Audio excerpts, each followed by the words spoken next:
Hello, I'm Zach from Eckhart Public Library, and we're on 6th Street here in Auburn, Indiana. Today for our Learning STEAM, we're gonna explore some art. So we're here at Expressions Fine Art Gallery, and we're gonna go in and talk to Nina about some of the art that's happening in Auburn. So let's go on in.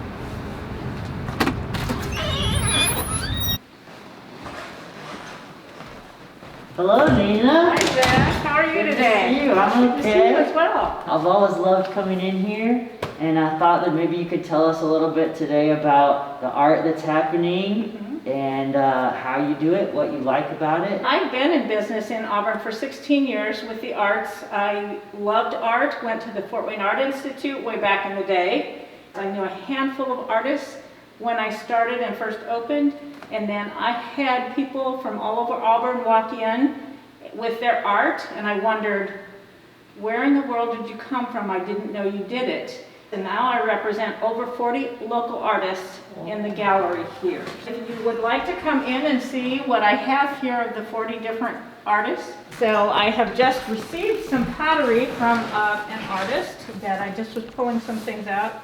Very interesting, all the little pieces that he hand makes. And these are people all kind of around this area? They are, yes.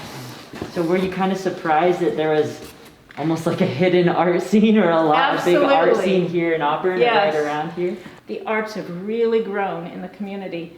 I had no idea how many artists were around. I love the arts. I love all facets of it. And part of my thought process is that I wanted to educate the public about art is not just something that you hang on your wall. It certainly is that, but it includes a lot of other things. Clay, wood, metal sculptures, glass pieces, a huge variety of fine art type of things.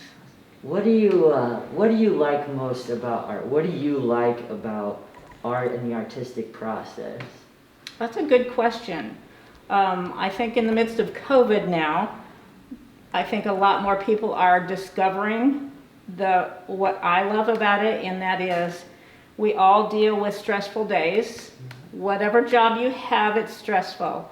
And sometimes we need that moment we can just sit back and enjoy and not feel the pressure of everything going on in our heads and around us.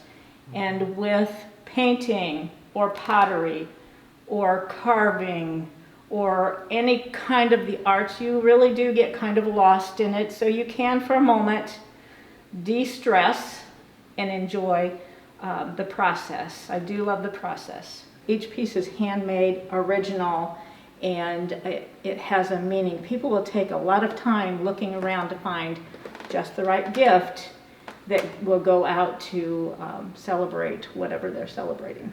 We were kind of wondering if maybe you could show us some of the artistic processes that go into making art and show us around a little bit of the gallery and see what we can explore and find. Okay, sure. All right, let's go explore. Okay, now we are headed to the basement, which sounds dark and dreary, but it is not. We have renovated that somewhat as a classroom to teach art classes. I use it sometimes for my own purposes, like we will be doing some batiks down there. I'll show you the process. We have several classes for adults here, different kinds of art is what we do. So, awesome. All right, let's go. Let's go. Well, we've come down to the classroom now, and I want to show you something that is very near and dear to me. I love the process of batik.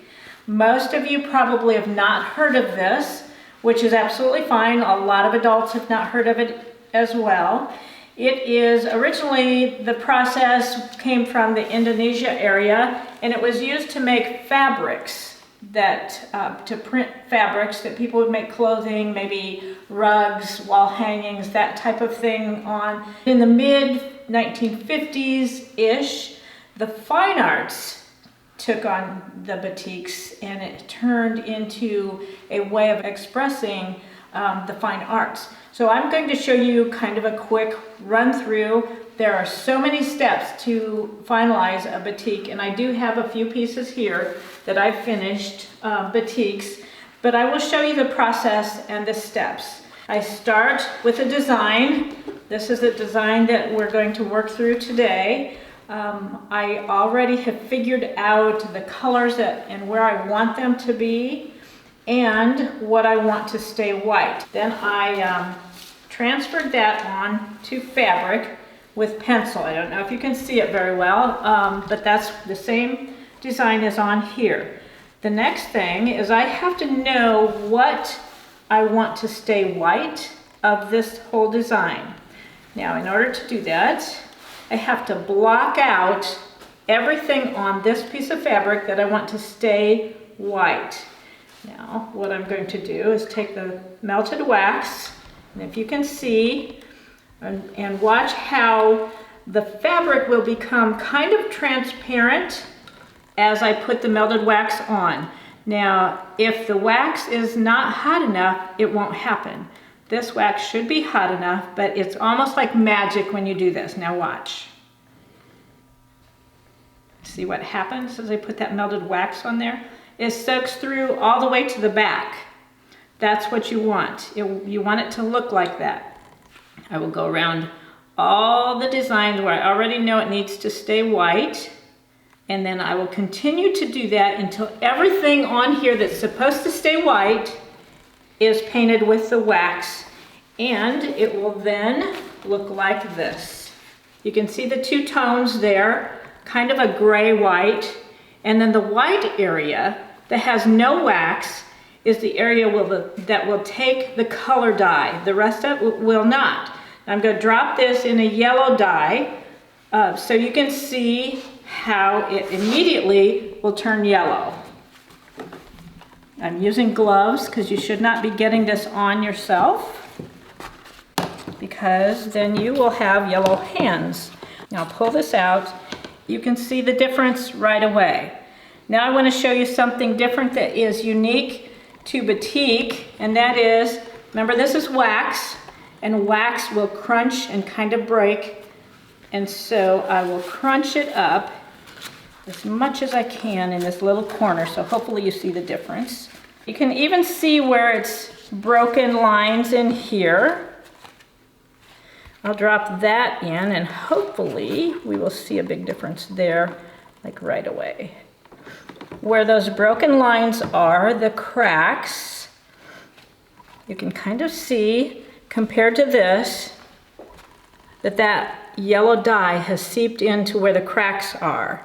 This is the yellow that had come out, and you have to rinse all the excess dye out of it. Now, what I have done, remember I waxed out the areas that I want to stay white here. So now I've waxed out the areas that I want to stay yellow, the ones I want to keep yellow. Then the next step would be to drop this into a dye bath that was kind of a dark red color, almost a burgundy. So that I'm going to show you here. And you can kind of see where I had waxed that once it's dry. I waxed the area that I wanted to stay. It almost looks pink in this one. I waxed it, and then the next dye bath, I will drop it in blue. Okay, dropped it in blue. Pulled it out. You see it's very blue there. Okay, rinsed it, let it dry. These are leaves. I want these to be green. So how do you think that I come up with green? I'm not dropping it in a green dye bath. These are blue. So blue and yellow makes green. So this is the next one. And you can see it's very green in this. And honestly, I only dropped it in like this because I liked the blue edges, so I kept the blue edges there. Now I have what is almost the finished product here, and I've saved this for last. If you were to feel this, it's very crunchy and kind of stiff, because if you remember, there's lots of layers of wax on this. But I want now the wax to be gone. So this is what I'm going to do. This is newsprint, but it's not printed on. So I have an iron that's hot,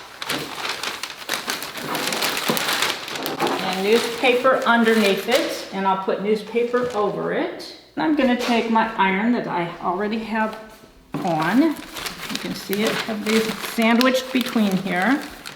And I'm going to start ironing. See, an iron's used for much more than just ironing clothes. It can be used for arts too. Because of the heat, you will start to see that wax come through onto the newsprint. Now you can see, as I'm ironing this, it's coming through, and it'll start to come through on the newspaper too. But because this is clean, look, isn't that cool? And it's not even the print yet. Can you see what's happening? The colors are more vibrant. You can kind of see the crackling that has happened to it.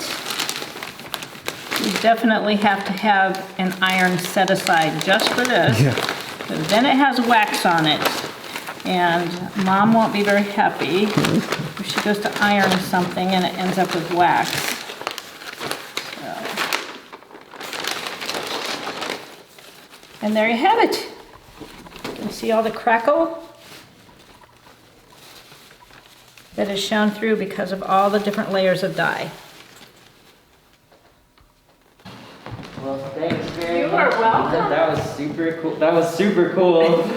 Seeing the batik happen and just being in this space is really neat. It's something that, it's a form of art that most people don't really get to see very much of. So I was excited to be able to do that.